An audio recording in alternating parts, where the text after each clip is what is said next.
The title of this video is How to Discern Spiritual Truth and Avoid Illusions. When you are deeply surrendered, your aura and your whole inner being become luminous from head to toe. And this is because as you surrender your mind, you open your heart, and the soul's brilliant white light and presence and consciousness begins to weave through your energy field and your body. Your mind becomes filled with the light of the soul. And as you carry this light with you, you will have a reverence in your heart and in every thought, so that you embody the radiance and deep respect for all of creation, and you have unconditional love and deep peace. You begin to relate differently, even to the mundane aspects of life. For example, you could say, I need food, I'm hungry. And of course, you might well be. But you could also say this from two different places. You could say it from your body and your stomach, or you could say it from a heart-centered, caring, and more spiritually oriented place. So this would be a way of thankfully acknowledging the role of food in sustaining your life, so that you may continue expressing your life and energizing you in a way that enables you to further participate in loving and being loved in a deeply divine play of life. So the same words can come from at least two different places. One comes from duality and the analytical mind and the ego, and the other comes from your heart and soul and a recognition of a deeper underlying truth. One comes from the analytical mind, which is the common everyday human mind, and the other comes from a deep level of soul illumination. Each source reflects a different understanding and realization about your life. Each also comes from differing identities or subpersonalities or archetypes, which are driving you. One is self-centered. The other is non-dual, universally aware, and lives in surrender. So there are two vastly differing ways to meet and experience life. In this video, I'm going to guide you to connect with this deep light of truth that lives in your soul. But first, I want you to know there are many different lights. I've seen beings appearing in white light, but it was a dull white, and the beings were masquerading as enlightened beings. So just because you have a vision, or you hear a voice, or you channel a teaching, even if it presents itself as a spiritual being, this doesn't mean it is a high spiritual truth, or even from an enlightened source. So, for instance, I've seen an off-white light associated with some spiritual organizations that even gave their followers a feeling of bliss and euphoria, which the followers interpreted as a proof that they were on a spiritual path. But they are lesser lights. They were not the white, brilliant light of fully enlightened souls. The illusory lights can also have voices, so they can tell you what to do. They tell you what to believe. And they may appear to come from masters or even God, but they could be illusions. Illusions that take you away from enlightenment, or at least hold you at a lower level. And this is actually quite common with people who have near-death experiences, and they are misguided by these so-called spirit guides. Part of the problem in this case is that the so-called spirit guides are not more enlightened than the people they're guiding. And so as a result, they divert a person from the path that would lead them to greater light and enlightenment, And many people are unwittingly caught by them and diverted down a path that deceives them. So be on the alert. If what you are being told contains moralistic judgments, makes you feel guilty, causes you to have regrets, or convinces you that you are required to believe what their organization or teacher imposes on you. For instance, I know an organization that told members who they should marry. Another well-known spiritual organization told me years ago that I had to go to a medical doctor and have a test to prove that I didn't have an STD before I could even attend their meetings. And I said to them, well, I guess I didn't realize what type of meetings you were conducting under the banner of being spiritual. And I was not interested and never did go to their meetings. And by the way, this was an organization with a supposedly enlightened teacher, a teacher that had many thousands, maybe even millions of followers.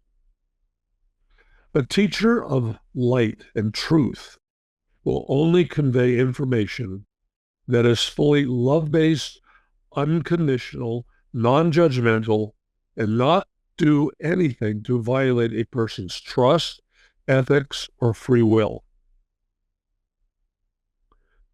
The source may be wearing some sort of spiritual-looking costume and have many outer appearances of being a saint, a holy person, a teacher of enlightenment, but they're not coming from the light of enlightenment, but from someone wanting you to believe that they are. They want you to believe certain doctrinal beliefs. And this includes some of the people who think that they're channeling enlightened beings, which is very common today. But they're actually receiving distortions and limited explanations while they sound spiritual. A lot of this can be delivered in a very subtle, non-threatening manner, said with a sweet voice, a very gentle tone.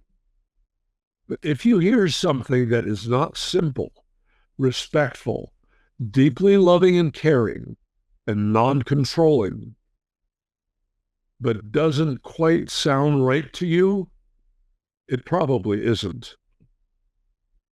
For the most part, all organizations and groups have some appealing truths or teachings, or they wouldn't have members. Now, who's going to join an organization that doesn't have any truth? They might be very sincere and they come across as caring, but once they get you nodding your head in agreement with some things, talking about love and other spiritual things, unity consciousness, lots of groups do that. And then they start slipping in some other teachings and ideas that might sound a little bit off. But since you already bought into the agreement on love and unity topics, you think to yourself, well, maybe I just don't fully understand the deep spiritual enlightened teaching on this. So in this way, you start off nodding your head on things that are obviously wonderful spiritual teachings, such as love, and you start accepting things that are a bit off. And this is how you essentially brainwash yourself into accepting things that almost make sense or promise you relief or enlightenment. And so you start going along and you become more deeply invested because there's a lot of people in the group. So there's a group cohesiveness, and this makes you feel comfortable. It makes you feel part of the group. Most people are caught by spiritual sounding stories that cause them to believe in something they have made up, either in their own mind or they heard from somebody else. And maybe the source had a lot of distortion. Most people, including spiritual teachers, actually just parrot information they've heard from others, or maybe it's something they read. And they can sound very knowledgeable and even enlightened because they have the language, they have the vocabulary. They might even have degrees after their names or labels in front of their names, like Reverend or Shri, or they come from a lineage. This also happens with people who are channeling. They may have heard someone say something, and maybe it was in a channeling, and then they spin it in their own channeling. And pretty soon, you got a whole bunch of people channeling very similar things, creating an illusion or illusions when they're actually distortions or completely inaccurate or misunderstood transmissions from whoever the being was that they were channeling. It's a little tricky trying to figure this out, isn't it? How do you know if a spiritual teacher is solidly grounded and a reliable, honest teacher who walks their talk? It's surprisingly easy to be deceived.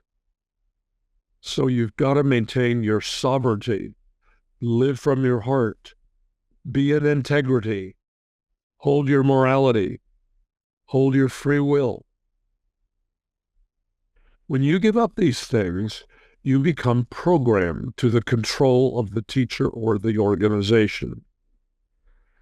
I'm going on about this because I've seen it happen over decades with many teachers and organizations, some of the most famous ones in the whole world. And their organizations just crumble.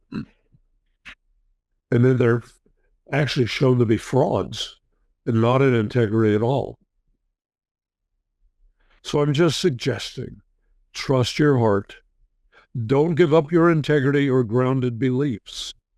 If you are unsure, talk to people not involved with the source that you're concerned about. Some information you hear may be new to you, so you get all excited about it, not realizing it's just a rehash of something someone channeled or wrote in a book decades ago. I have a whole video on this subject called Unveiling the History of Ascension.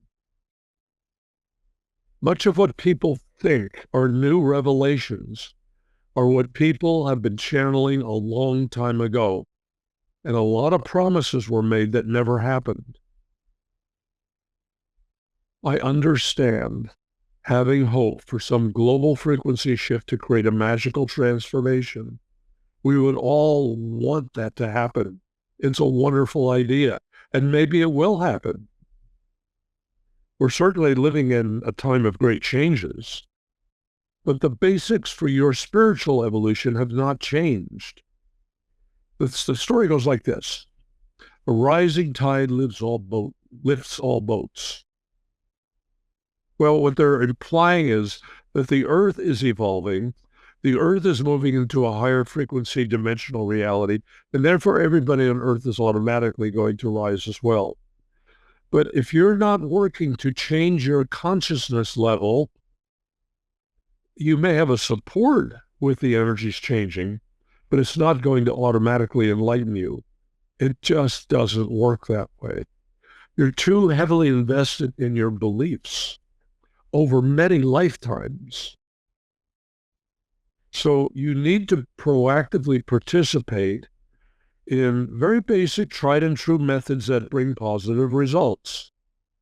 And this is what I'm sharing with you in my videos. I recently had a seasoned spiritual seeker and a spiritual healer and a teacher ask me how my methods work so quickly. And my answer is, they didn't come quickly. I've been on a devoted spiritual path of discovery my entire adult life, from the time I was a teenager. Now I'm in my 80s, so it may seem easy.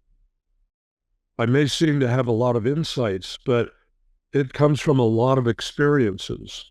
I am not part of any organization.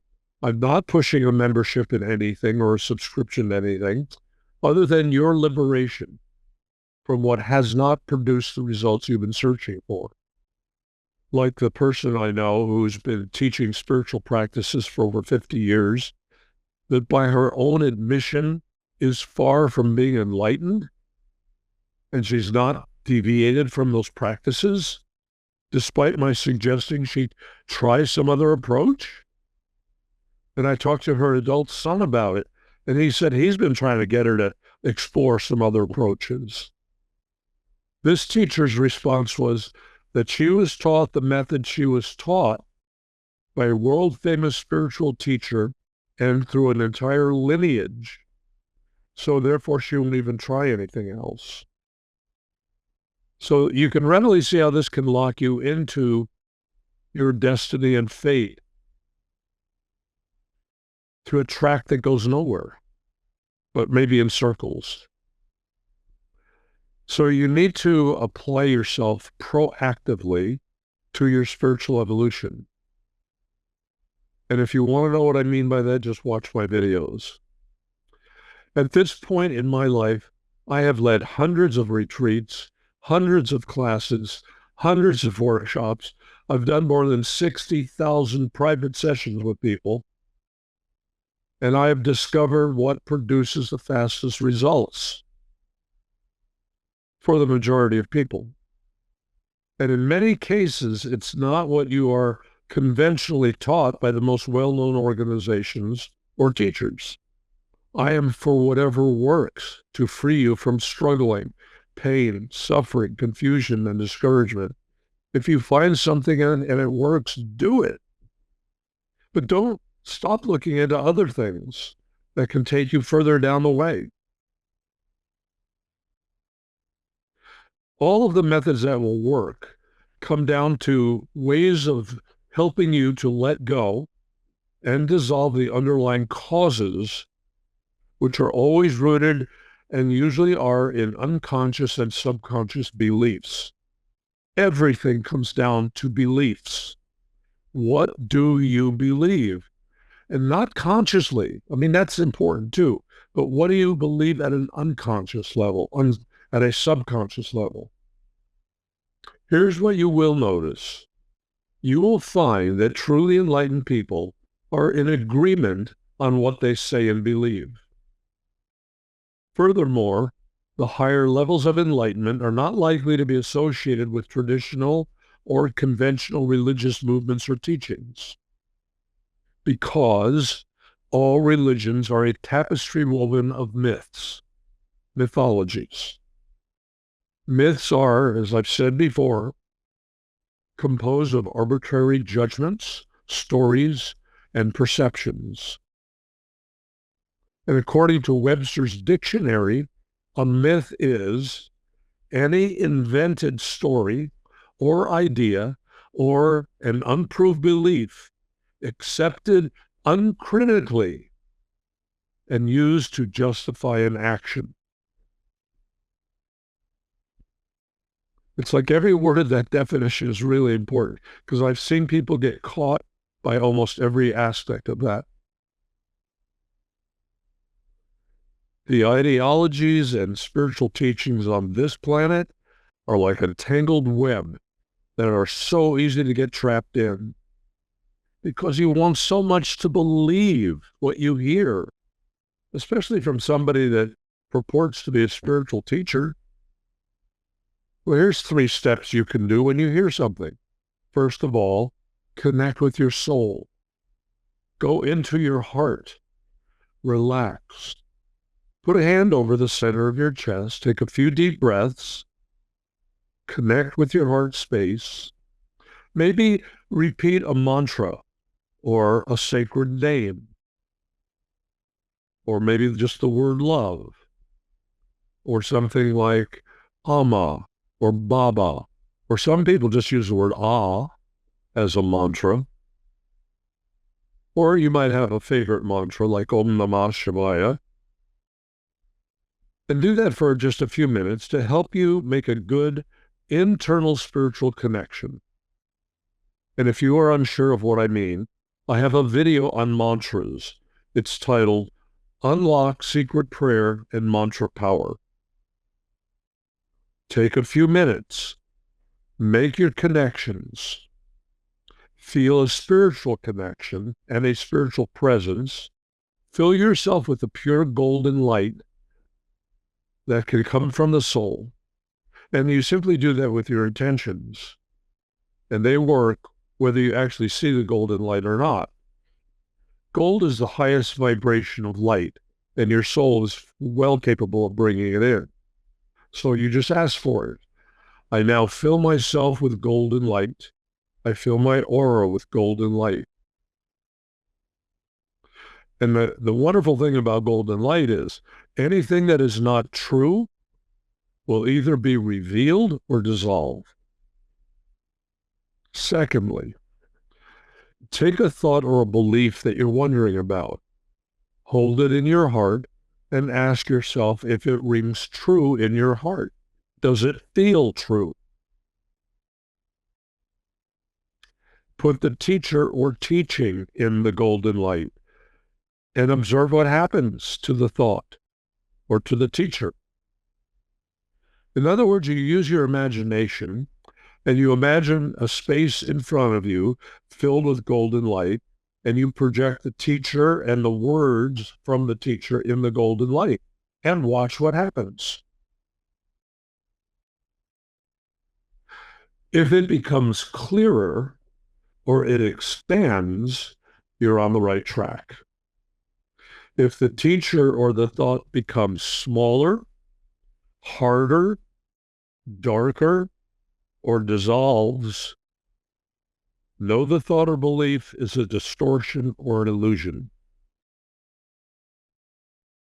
Now, besides this being fun, you do have to practice to get good at it. Whenever you hear someone talking about something spiritual, 90% of the time they're speaking from their thinking mind. And they're entertaining its projections. They're processing and analysis through their analytical mind. They're not speaking directly from source, or what I refer to as the highest enlightened awareness of the soul, even if they claim that's what they're channeling. Maybe they claim they're channeling the higher self. I've heard a lot of people doing that lately. What they're actually connecting with is the person's subconscious mind, or they're reading past life information. I ran into this before I wrote my first book, which was titled The Soul Solution. I tried to find out as much as I could about the soul from spiritual teachers. So I gathered books, I talked to people, I knocked on the doors of spiritual organizations and talked to their leaders. And most of what I found were philosophical speculations about what someone thought the soul is. And after a number of months of this, I decided I need to find this out for myself. What is the truth about this? So I made soul discoveries my priority for years, meditating for hours every day. And the result is what I put in the book. And it's not just about information that I discover. That book contains a number of self-guided meditations, processes that I call soul merging, which is merging with the highest enlightened awareness of the soul, with all of your thoughts, all of your beliefs, all of your emotions, all of your reactions.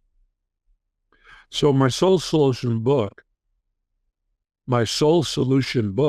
is not just what I wrote. It contains guided meditation scripts so you can discover truth for yourself. And I even recorded 5 of the meditations that are in the book, and I have them on my website, and you can download them for free. Just go to the section called Soul Solution. It's about 2/3 the way down the home page at jonathanparker.org.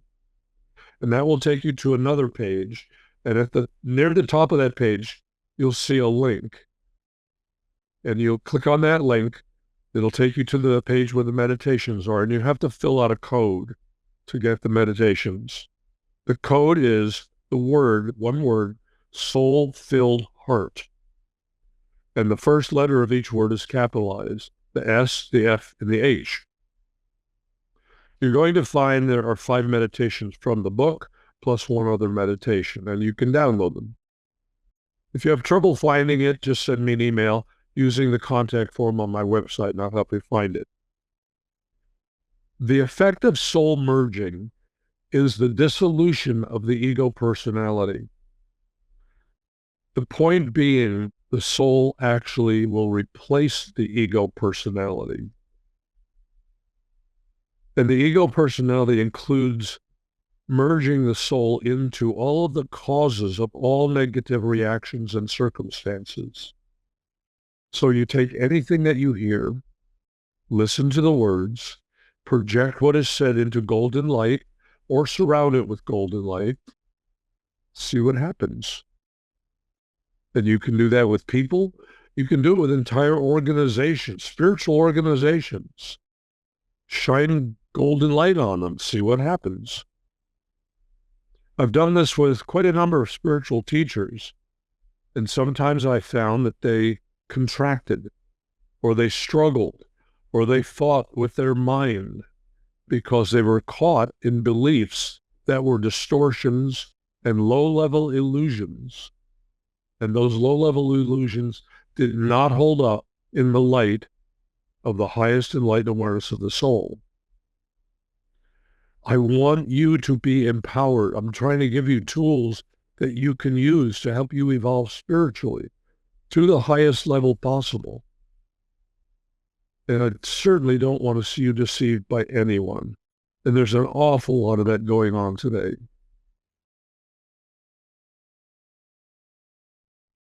My goal for you is to have you fully living from the highest realization of the God Source presence all the time, and to experience living in unconditional love, unconditional trust, and total pure truth.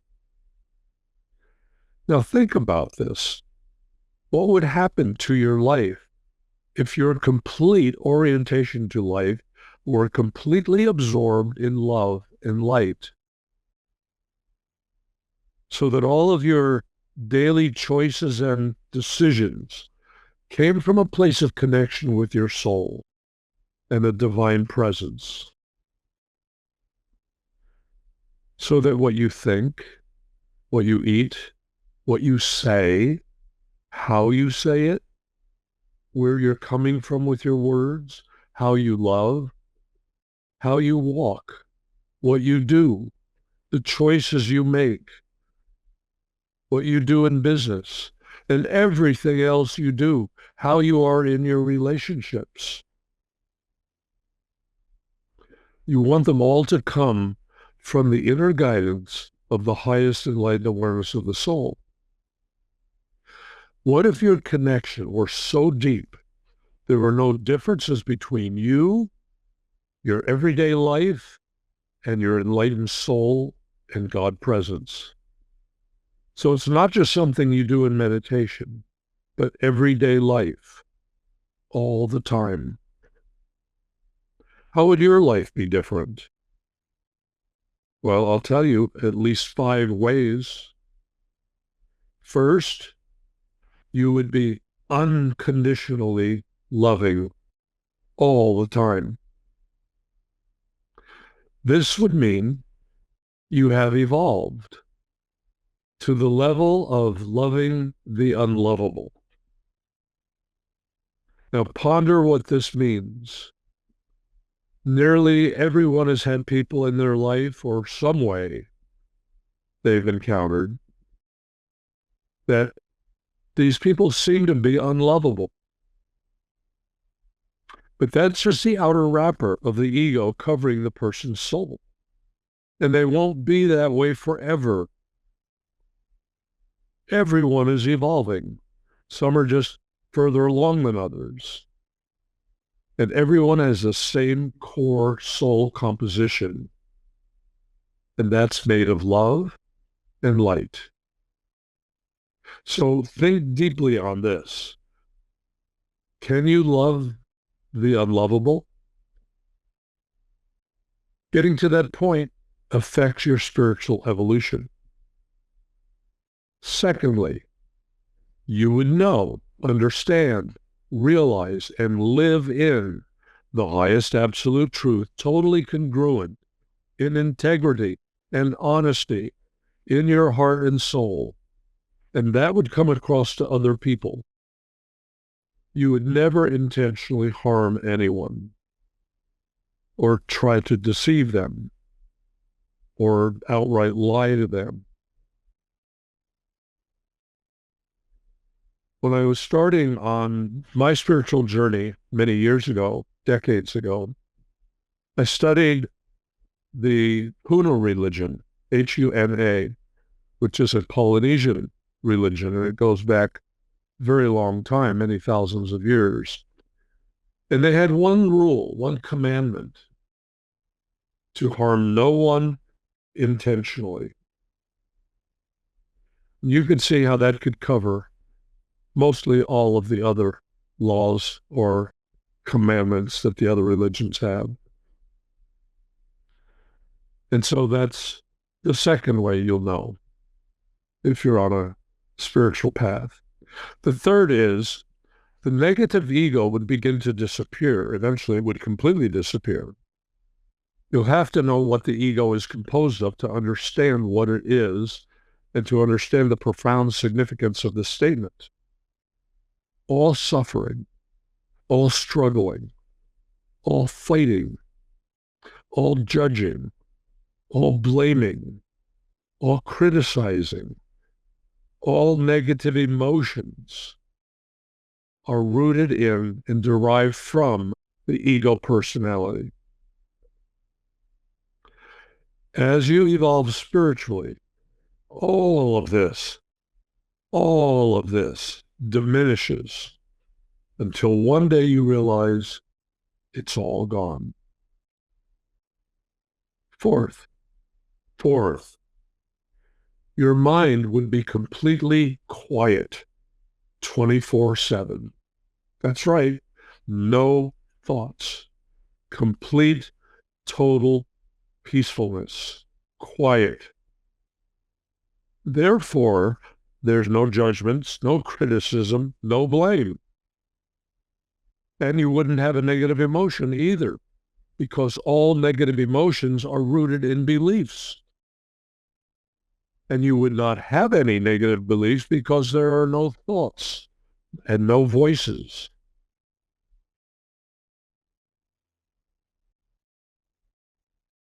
In Buddhism, they say if you've attained that level, you have become a Buddha. Fifth, your life would begin to work in marvelous ways because your identities would be surrendered and you would be living in universal harmony. And that means synchronicity. That means things work out wonderfully and even miraculously and automatically. So I would say these 5 things should give you plenty of motivation. And all you have to do is surrender everything you say, think, and do. This comes about by spending time every day, becoming aware, becoming conscious, becoming awake, feeling your connection with your higher essence, continually deepening into surrender. And you can facilitate doing this by checking in with yourself throughout the day, maybe every hour if you can. And you ask yourself, if you are soul and spirit connected and have been living the previous hour from that divine connection.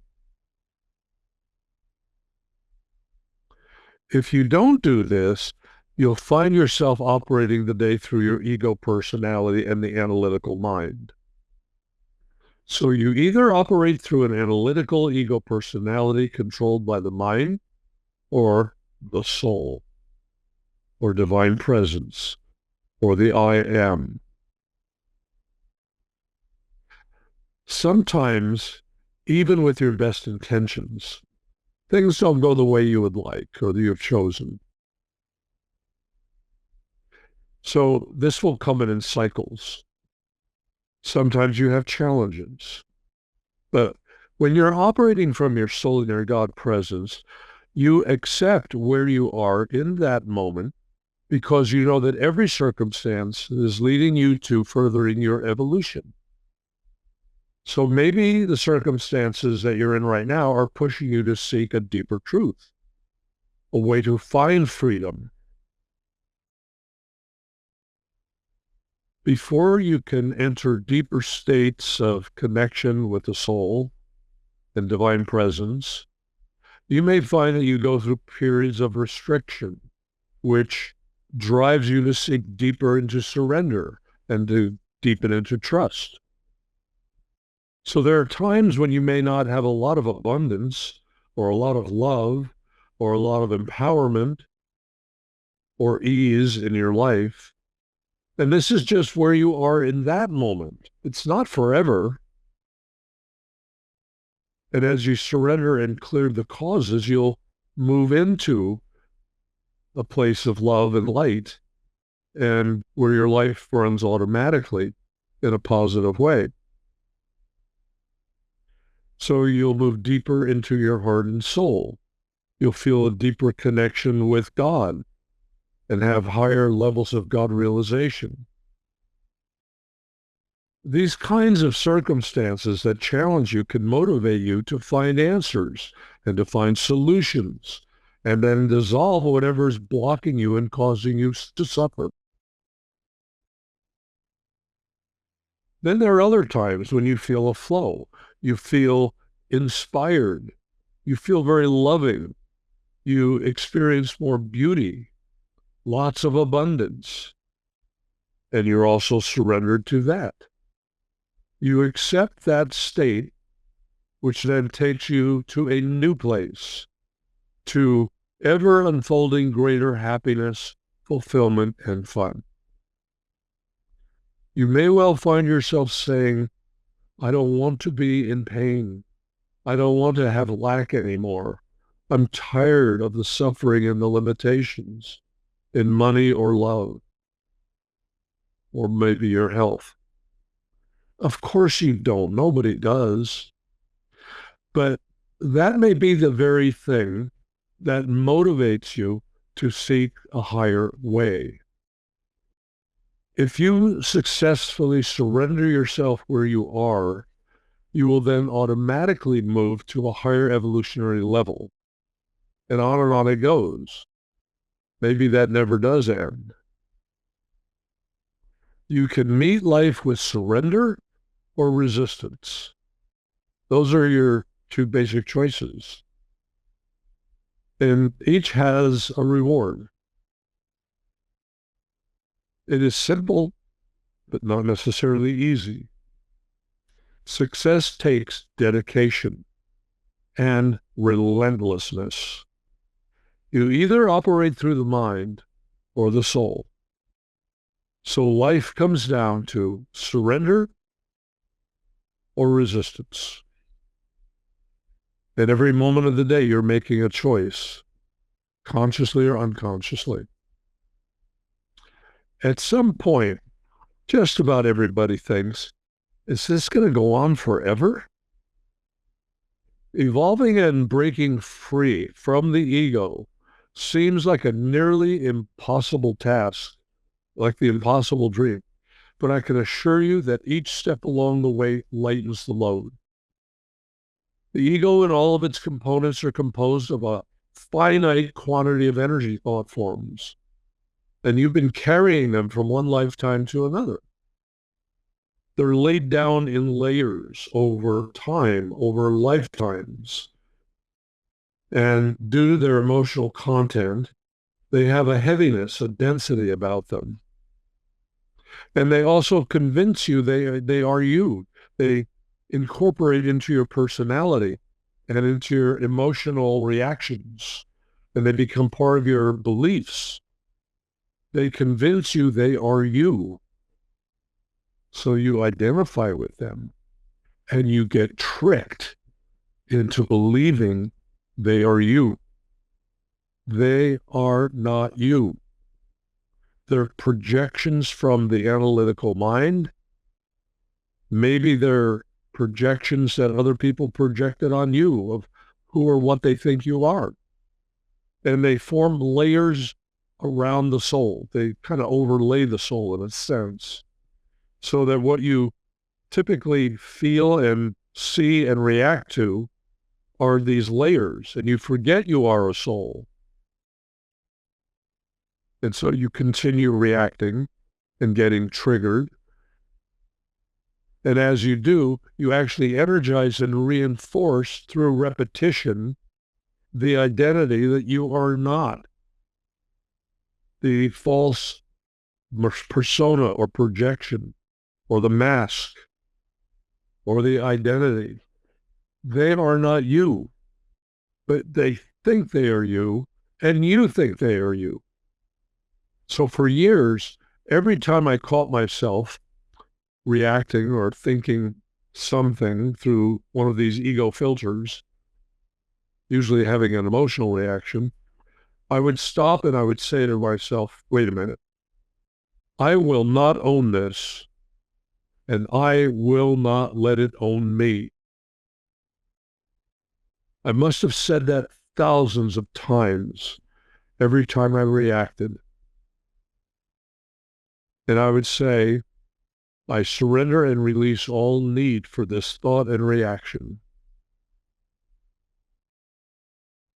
And I'd repeat that a lot until I felt a loosening or a release from whatever part of my mind was holding on that particular identity or reaction. And in most instances, I also applied a subtle energy clearing and removal technique, which I highly recommend. If you don't do that, you can still achieve certain levels of clearing and realization, but it'll be much slower and may not be as complete or as deep. So in a meditative state, you can literally dissolve all the negative energy that's tied up in a belief or a reaction. And you use a visual imagery. One of the ones that I have used often is a vacuum or a vortex, removing negative energy. I visualize this vacuum hose vacuuming off the thoughts.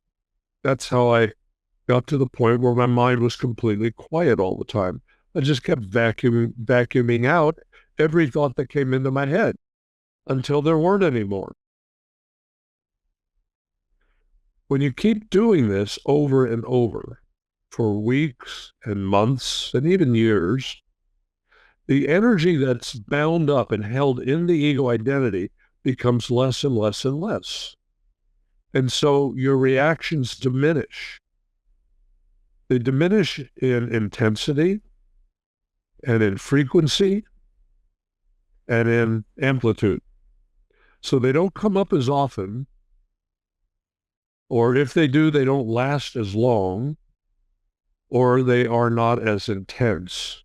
Those are the three ways that you can measure that you're progressing. And you'll find that in place of it, you have more peace. The soul will emerge more and more as you open space for it to emerge. And the soul becomes your identity. If you're really diligent, you can eventually completely eliminate the ego personality, and you become a surrendered being. And at this point, you are a saint, or a Buddha, or a master. The closer you get to this level, the easier life becomes. And it also becomes more fun and fulfilling. And you're always happy. Many people believe that this takes a lot of lifetimes. But this is only the case if you're not focused on discovering and eliminating all the aspects of the ego. If you are deliberate and proactive and relentless, you can discover all of the ego identities and components and reactions and beliefs. And in a number of years and with dedication, you can eliminate all of them. At this point, most of what you had struggled with, leaves and struggling, go away. They just dissolve. And you sustain and become a much higher vibrational spiritual state. And it all becomes automatic. So you don't have to struggle with trying to be in the present moment. You know, the power of now. Have you tried that? If you're trying to do it with willpower, you can't sustain it very long. But once you're clear of the ego components, it's automatic. You're always there. And you have a quiet mind. And you feel a radiance of love and light all the time because the soul is fully present all the time, automatically. And at this point, you have no difference between a meditative state and your everyday consciousness state. So all of this is why I have said mastery is worth all the inconveniences necessary to attain it. And I know you can do it. I know you can because I know people who have already done it. The most important and meaningful transformations are all done through meditation.